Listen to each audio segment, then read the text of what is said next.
You guys saw a video on air pollution? Oh, we didn't see the rest of it. Dang it, I forgot that. Okay. Well, let's look at the slides, and then I'll see if I can find the tail end of it. Okay. So it's kind of sad, but actually I'm going to show you the last slide in the lecture is a figure from your textbook that shows you how we're improving with regard to air pollution.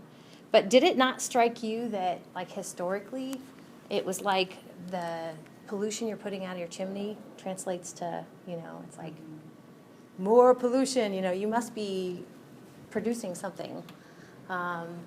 So this actually is a current picture of in China. I love how you can see the McDonald's arch. Priorities, right? They're bright enough to see through the smog even. So by definition, something is a pollutant if it's harmful to life. So it's an air pollutant if it's running around in the air and it's harmful to life. And it could be just, we're going to see that, maybe you already know this, but just even particulates are bad. You know, they interfere with the tissue in our lungs, the lining of our lungs. We talked about when we talked about the atmosphere, we said that there's gases and there are aerosols, which can either be particulates or solid, suspended liquids.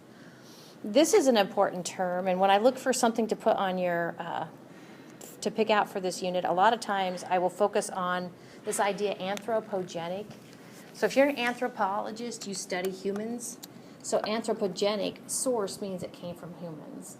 So I have a figure coming up where basically man has put a lot of air pollutants out, and so has Mother Nature. So they can both be natural and anthropogenic. Okay. So like I said, particulates can be harmful to life. And so did that forest fire have a natural cause? Maybe. Did Mother Nature put that smoke up there? Or was that from humans? You know. So along the lines of how humans are polluting the air, we have a combination of things here. When we burn fossil fuels, that's the first one. Combustion processes, that's burning fossil fuels, basically. Chemical processes in our plants, our manufacturing plants. We do end up with air pollution from the nuclear reactors. Okay, so and even farming is a way that humans are putting particulates and other things into the atmosphere that are harmful. So here's the natural ways that our air becomes polluted. Volcanoes, okay, when they burp, actually they put out both gases and particulates. Our oceans, okay, you think of the oceans, how can they like contaminate the air? Well, this says breaking seas. So basically what they do is when they're really rough, picture a wave that kind of comes up into the air. Some of that water can evaporate, and then we have particulates that come from that. Pollen, people who have allergies this time of year can appreciate that. Wildfires, blowing dust. So now I'm gonna show you a short video on the Dust Bowl, which is also another sad thing. And where it says blowing dust can be accentuated by humans, that actually the Dust Bowl phenomena in the 20s and 30s, we basically over-farmed our kind of southwest.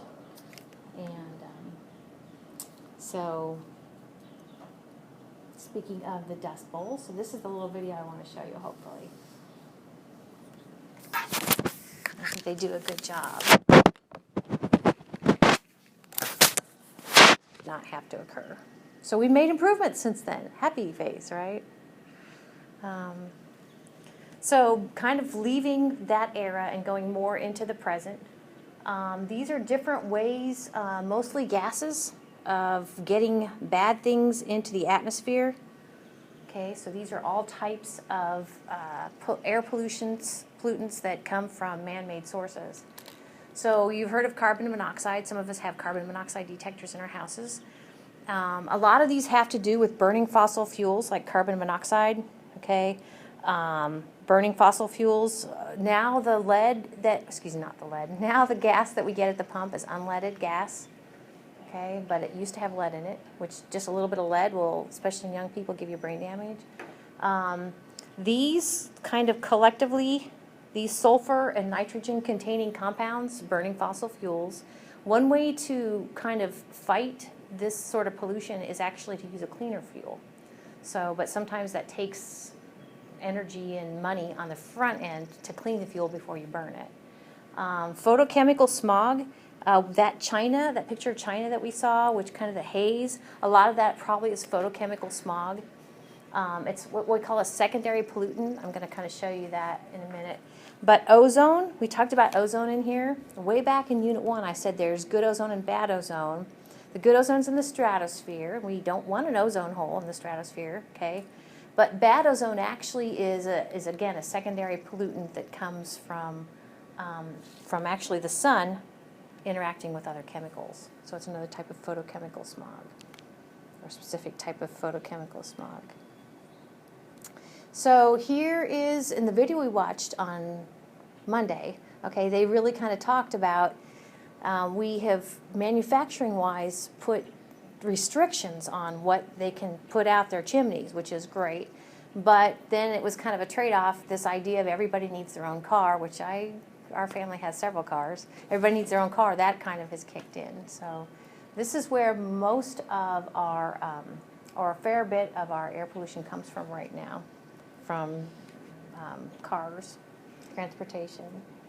So there's primary pollutants and secondary pollutants. So I already kind of mentioned that photochemical smog is an example of a secondary pollutant, okay? The word secondary kind of gives it away. Something happens and then something else happens, okay? And that something else with photochemical smog is the sun. Basically, stuff that wouldn't be harmful interacts with the sun and forms this pollutant that is harmful. Okay, so ozone is an example of a secondary pollutant. And photochemical smog is an example of secondary pollutant. But look at this. I mean, this looks like, you know, the color. So you're like, oh, well, that must be kind of a recent photo. You know, we're still pumping it out. But I don't know if I've told you guys this yet, but a lot of times when you pass a factory like this and you see the smoke coming out, not all of it's particulates and not all of it is even pollution. Some of that actually is water vapor. I try to tell myself that. Okay, especially like when you pass the ethanol plant there, let's see, on the Middletown, you know, on the other side of Burlington. So volatile organic compounds, or VOXs, you might have heard that before. Volatile organic compounds, they're stuff that you can smell. So like if you go to buy something to clean your paintbrushes, you're going to look for something that has maybe low VOCs, okay, volatile organic compounds.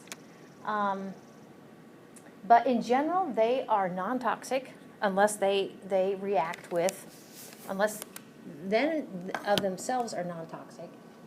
But they can, like I said, sunlight can come in, we can make they can be a secondary pollutant made from VOCs. So secondary, photochemical smog is a secondary pollutant. Okay, so I'm going to show you this little video. I think this is kind of neat. But remember, in fact, I meant to look it up. 1952, the winter of 1952, was we saw that, I think it was in London. They had just a terrible outbreak of smog. So I'm going to show you this little, I think it's a real product. It's not fun.